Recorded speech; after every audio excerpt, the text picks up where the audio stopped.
J'aimerais qu'on bascule un peu maintenant sur des questions de déploiement de l'IA, de son application dans la société à différents niveaux. On sait que vraiment il y a tout un mouvement, même de mode en ce moment et de plus en plus d'entreprises, veulent avoir, leurs chercheurs en IA. Il y a toujours des recherches bien sûr dans le milieu universitaire, mais il y a un certain nombre d'universitaires qui partent dans des startups, dans des entreprises. On voit que les géants du web aussi se positionnent, sont là à faire beaucoup d'applications. Et puis les États tentent tant bien que mal de réguler plein de réflexions. Et une question un peu globale, un peu méta, pour rentrer direct dans le vif du sujet, est-ce que tu penses que la façon dont les États, l'Europe, mais aussi les sociétés savantes essayent de gérer cette poussée de l'IA relève d'un processus d'intelligence collective? Et sinon, qu'est-ce qui, selon toi, devrait être amélioré? Est-ce que les comités d'éthique, le travail qu'ils font suffisent? Est-ce qu'il manque quelque chose à tout ça? C'est une question difficile. Là, ça m'amène à soulever la question de l'expertise.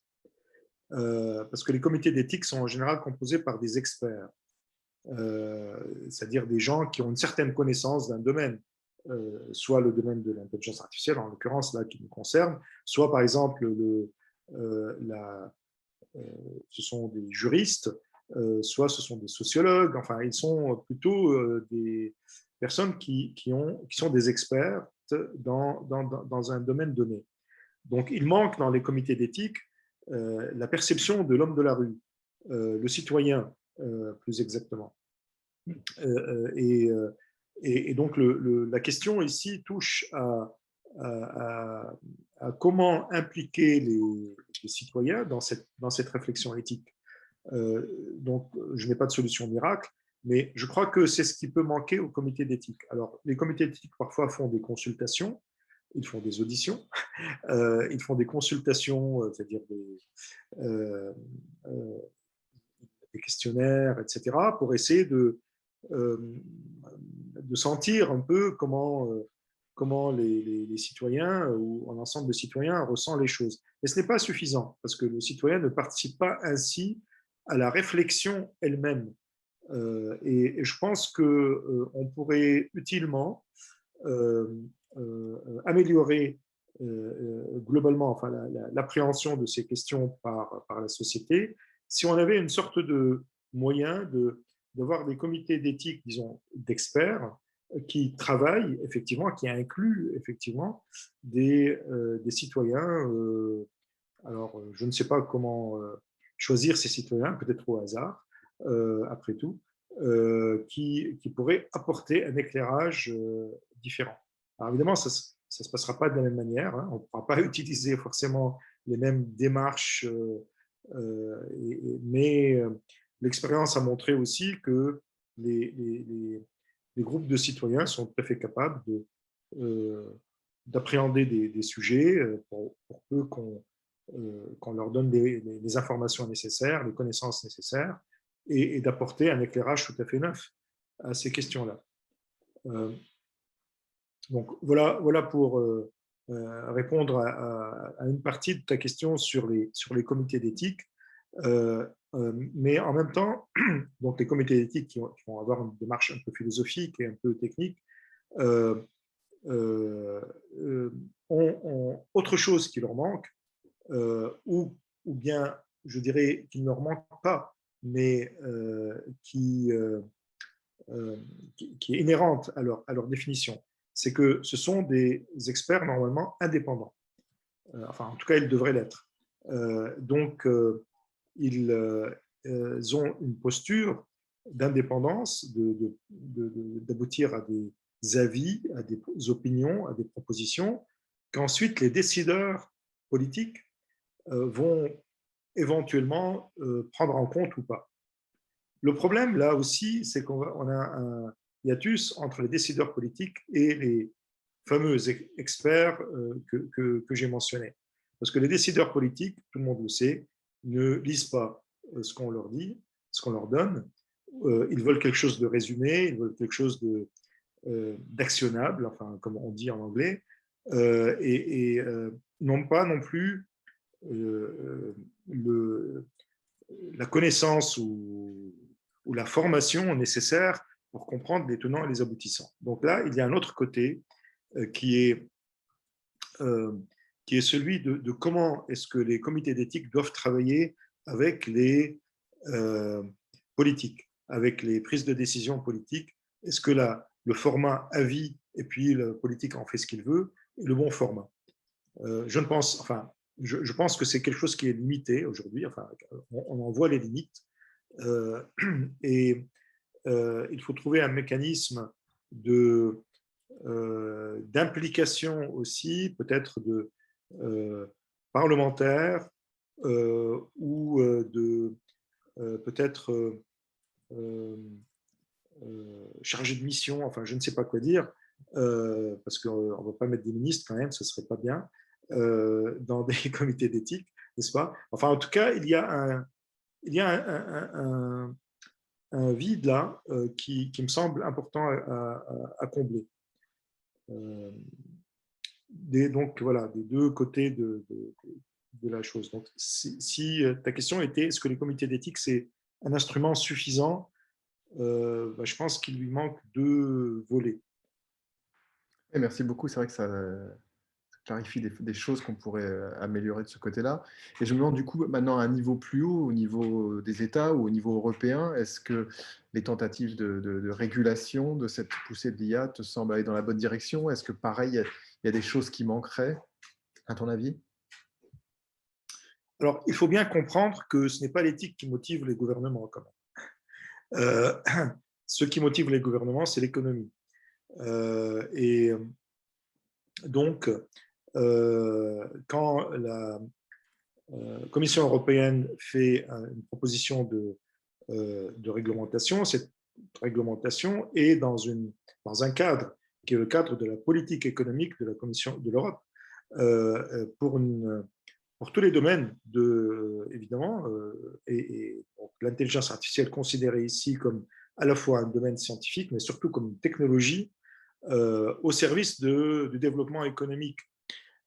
Et donc, à partir du moment où on réfléchit sur le développement économique, il y a beaucoup de facteurs dont il faut tenir compte, euh, qui, qui sont d'une part la liberté d'entreprendre des entreprises, donc les moyens pour que ces entreprises puissent effectivement être performantes, donc par la concurrence internationale, euh, euh, une certaine forme de soutien et ou de protection, bien que la protection n'est pas à la mode dans notre économie. Euh, et et c'est ça qui vient finalement ensuite finalement essayer de tenir compte d'une certaine façon de certains principes éthiques et où la réglementation va s'exprimer. Donc il faut bien tenir compte de cela, hein.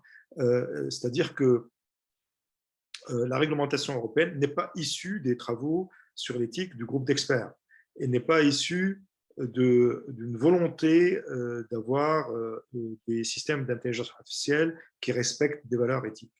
Elle est issue d'une volonté d'avoir une économie européenne forte utilisant une technologie puissante. Mais ce faisant, on va regarder donc le paysage international, donc la concurrence, et en particulier, on va penser aux États-Unis et à la Chine, évidemment, puisque ce sont les deux grands acteurs du domaine, et voir quel est le positionnement européen là-dedans, compte tenu des forces et faiblesses des entreprises européennes. Euh, et, et, donc, pour moi, les choix de la réglementation européenne s'appuient d'une part sur des cadres réglementaires précédents, hein, préétablis en Europe sur la protection des données personnelles, sur le respect, bien sûr, de la charte européenne des droits de l'homme, des droits humains, pardon, qui sont propres à l'Union européenne, mais qui sont partagés aussi avec d'autres pays. Je veux dire, les États-Unis, normalement, dans leur constitution, respectent aussi les droits humains. Donc, voilà. Mais ils n'ont pas la même approche en termes de libéralisme économique. La protection du citoyen européen est plus importante en termes législatifs qu'aux États-Unis, et elle est tout à fait différente en Chine. Donc, il y a aussi des systèmes économiques qui sont tout à fait politiques, pardon, qui sont tout à fait différents. C'est pour ça que je crois qu'il faut lire la proposition de législation européenne qui est une sorte de législation minimale. Enfin, moi, je l'appellerais législation minimale. C'est-à-dire quoi, législation minimale? On interdit les choses qui semblent vraiment choquantes pour les droits humains en Europe. La surveillance de masse et la notation des citoyens. Donc ça, c'est hors de question. On dit non, ça, ce n'est pas acceptable, c'est interdit. La surveillance, néanmoins, reste permise dans certaines conditions. Elle n'est pas interdite, elle reste permise dans certaines conditions. On ne veut pas la déployer en temps réel. La reconnaissance faciale en particulier, on ne veut pas mais dans des cadres législatifs qui doivent être bien définis. Donc, la tension sécurité, liberté est gérée de cette manière-là, à ce niveau-là, par la réglementation. Ensuite, on ne veut pas légiférer d'une manière qui mette trop de contraintes sur les entreprises. Donc, tout ce qui concerne l'utilisation de l'intelligence artificielle dans des domaines dits à haut risque, parce qu'ils impactent la vie humaine, comme le domaine de la santé ou le transport, eh bien, on va prendre la réglementation de ces domaines-là, qui sont déjà très exigeantes en termes de validation, de certification des dispositifs médicaux, par exemple, des dispositifs, des logiciels qui sont utilisés dans les transports, etc. Et on va dire, si on met de l'intelligence artificielle doit continuer à respecter les dispositions législatives qui sont celles de ces domaines, de ces secteurs-là. Donc, c'est orienté vers ces applications. Ce n'est pas une législation qui concerne l'IA en général.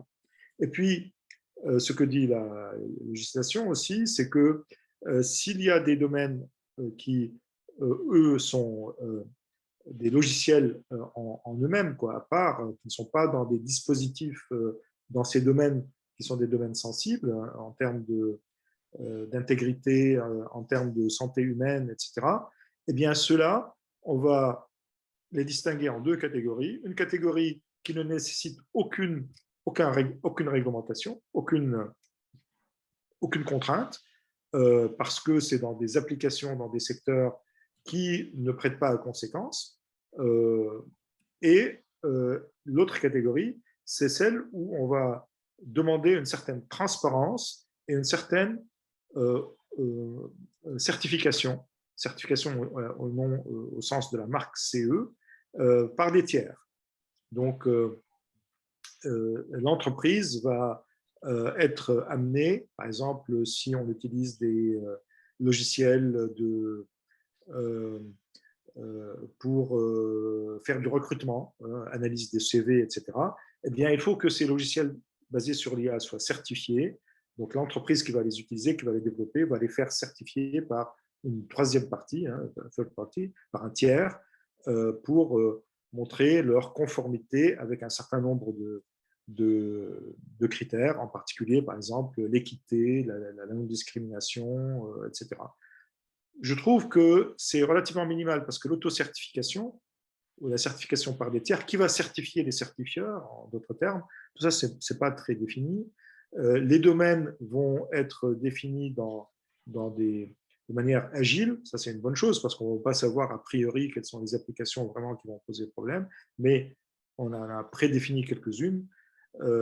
Et vraiment, l'objectif, c'est de respecter donc un certain nombre de valeurs qui sont dans les législations européennes, mais en embêtant les entreprises au minimum possible. Voilà ma lecture très résumé de la législation européenne. Donc, il ne faut pas non plus l'interpréter comme étant quelque chose qui soit vraiment très, très, très exigeant pour ces entreprises-là. L'une des difficultés, justement, c'est cette approche qui est basée sur le risque, c'est de définir le risque véritablement, et non pas en disant bah, la santé, c'est un domaine risqué, donc voilà. Le risque, c'est quelque chose, c'est un concept qui est difficile à manier, avec des probabilités, le cas échéant, des dangers possibles qui peuvent se manifester ou pas. Donc ça, ce n'est pas défini, et ça va sans doute faire couler beaucoup d'encre. Et aussi, les mécanismes de vérification, de validation des logiciels en vue de leur certification, c'est quelque chose qui, là aussi, va sans doute amener à être précisé. Et on va certainement voir beaucoup de startups qui vont commencer à travailler sur ces domaines-là, je pense. En même temps, globalement, je pense que c'est une bonne chose, c'est quelque chose de positif par rapport au paysage international, c'est-à-dire le laisser-faire total et qui est celui qui est prédominant, par exemple, aux États-Unis. C'est comparablement, disons, à la réglementation sur la protection des données personnelles, à la RGPD, qui protège quand même le citoyen européen et qui peut être aussi, qui peut servir, qui peut devenir un exemple pour d'autres pays pour exiger que les systèmes d'IA qui sont déployés sur leur territoire respectent quand même un certain nombre d'exigences de ce type-là. Alors moi, j'aurais une dernière question, un peu aussi dans ces dimensions, mais pas exactement les mêmes, mais finalement, la disparité entre les moyens des géants du web et des entreprises et programmes chinois d'un côté, et les laboratoires publics français et sans doute européens de l'autre, est-ce qu'elle est vraiment inquiétante, cette disparité? Y a-t-il un espoir de rééquilibrage? Sinon, comment vivre la situation le moins mal possible? Oui, alors ça, c'est la question de la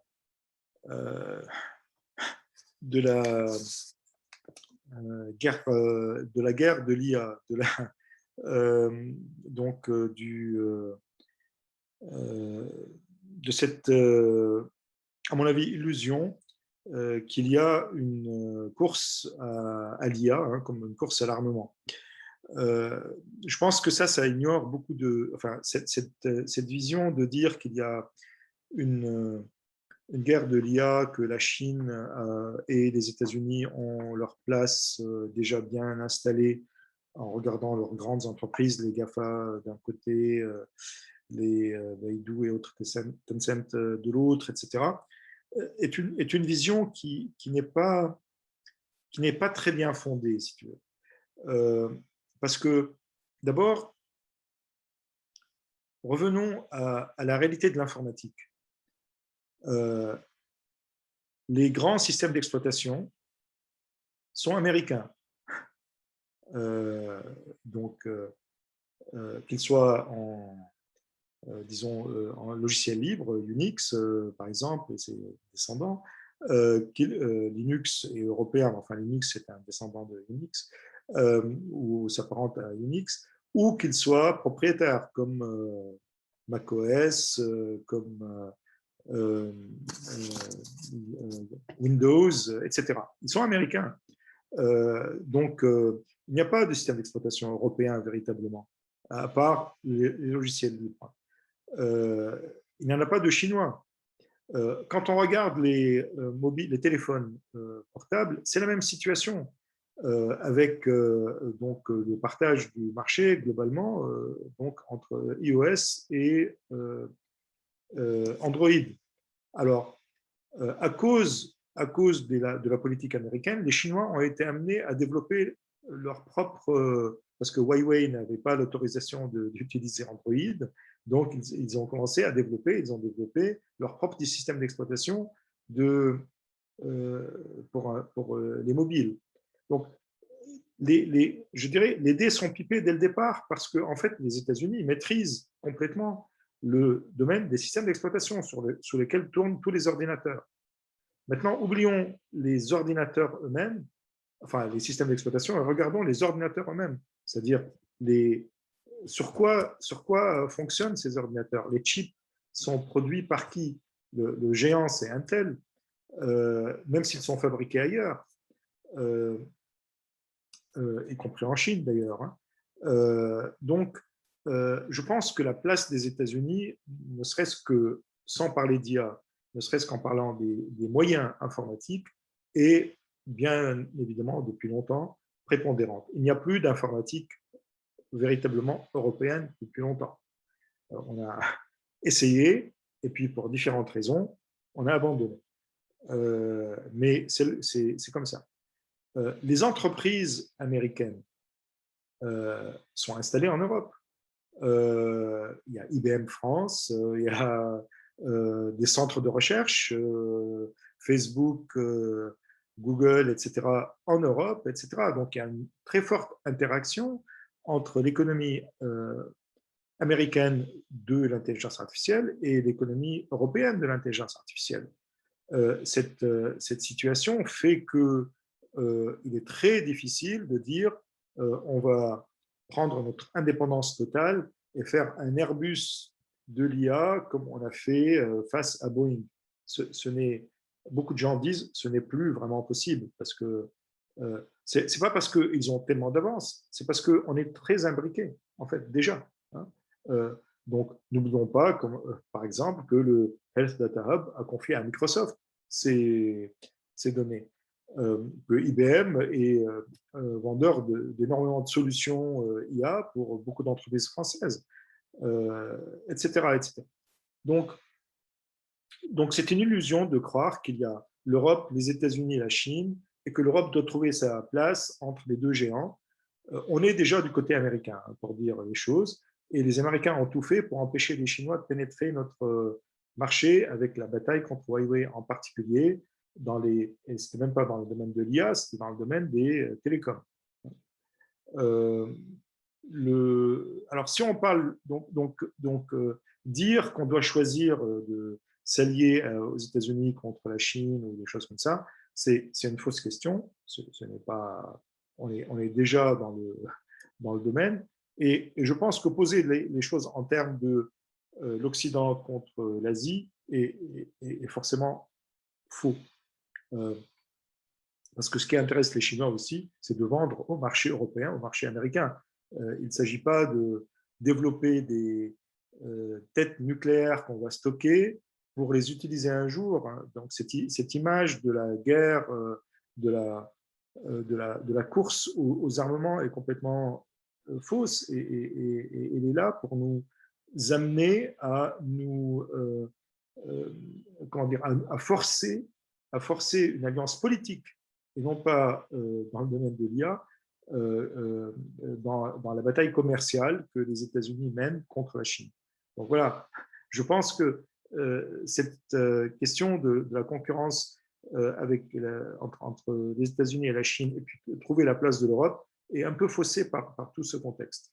Maintenant, il y a quand même un problème, effectivement, de souveraineté numérique. Pourquoi? Mais à cause de tout ce que j'ai dit tout à l'heure. Donc, par exemple, quand la France a voulu développer une application sur le traçage pour le Covid, la France a fait un certain choix sur la manière de gérer les données, et ce choix n'était pas accepté par Apple. Donc, ils ont dit non, vous ne pouvez pas utiliser le système d'exploitation d'Apple pour que l'application soit tout le temps en train de traiter, que le Bluetooth soit ouvert tout le temps et qu'elle soit tout le temps en train de traiter les données. C'est-à-dire que un des géants du numérique, je ne parle pas d'IA, impose à un pays souverain, et pas le moindre, des solutions techniques et refuse tout simplement de faire autrement. Apple, d'ailleurs, vis-à-vis du gouvernement américain, a une attitude similaire, comme vous le savez, aussi sur la protection des données de ses utilisateurs. Donc, ces entreprises, en fait, elles ont une place qui met en cause la souveraineté des États, pas seulement dans ce type de choix que je viens de mentionner, mais puisque maintenant je passe aux réseaux sociaux, donc Facebook, Twitter, etc., qui sont complètement supranationaux dans les moyens de communication entre les individus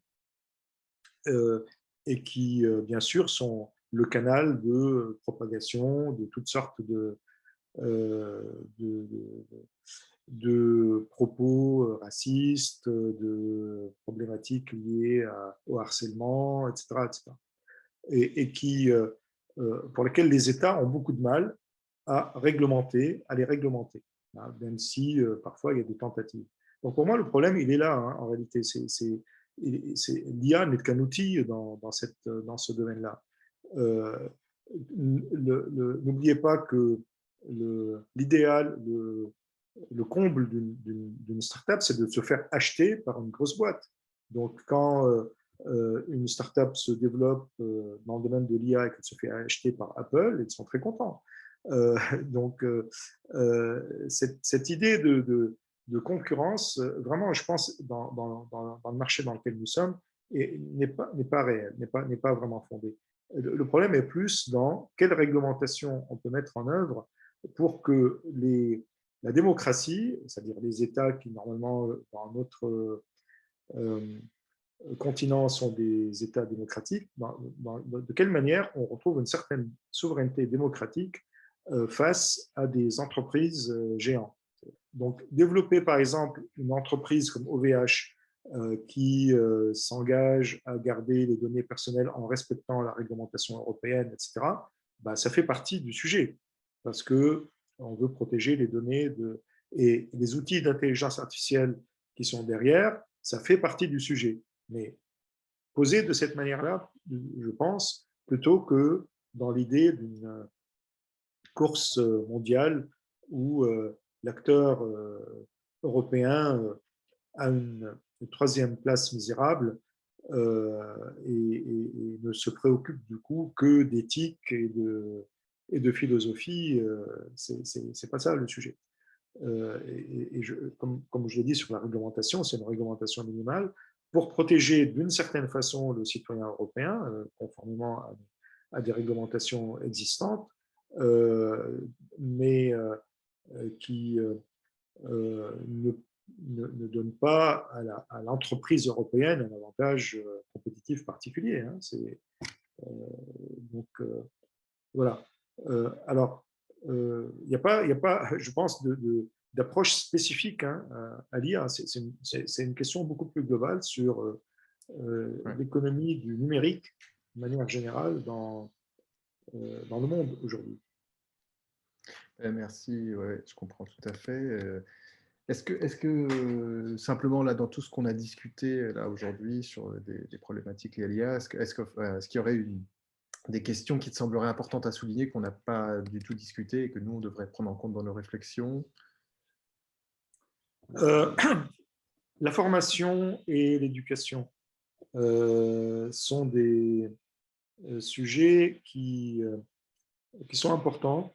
Alors, quand je parle de formation, je parle de formation de ceux qui vont développer de l'IA, hein, donc des chercheurs, des ingénieurs, etc., euh, qui, qui devraient avoir une formation qui inclut les questionnements éthiques qui sont aujourd'hui posés et non pas être focalisés sur la course au traitement de la donnée et à la réalisation du système et éventuellement à la création de la startup qui va commercialiser le système. Donc là, il y a un problème de formation. Il y a aussi un problème de formation pour les entreprises qui développent. Je ne parle pas uniquement des formations dans les écoles, dans les universités, dans les écoles d'ingénieurs et des universités, mais aussi une sorte une formation aussi des décideurs de l'entreprise pour qu'ils soient formés à la nature de la technologie et de ses implications. La formation des politiques, c'est-à-dire dans les écoles, enfin il n'y a plus l'ENA, mais je ne sais plus comment elle s'appelle maintenant, mais dans les domaines, disons, de l'administration et ceux qui vont être, qui vont gouverner finalement, qui vont être les décideurs, qui parlent d'une technologie qu'ils ne connaissent pas. Donc là aussi, il y a une formation qui doit à la fois être technique, mais aussi sur les questions éthiques qui se posent. Et puis, donc, maintenant, l'éducation du public, euh, l'information et la formation du public, parce que toutes les illusions que les gens ont sur les capacités de l'intelligence artificielle, euh, les, les, euh, les notions très approximatives, la peur de la prise de pouvoir par l'IA, enfin tout ça, ben, il faut sortir de ces illusions et donc la médiation scientifique, l'explication au public doit être aussi quelque chose qui doit être qui mérite une réflexion. Hein. Comment faire ça, comment mettre ça en œuvre, faire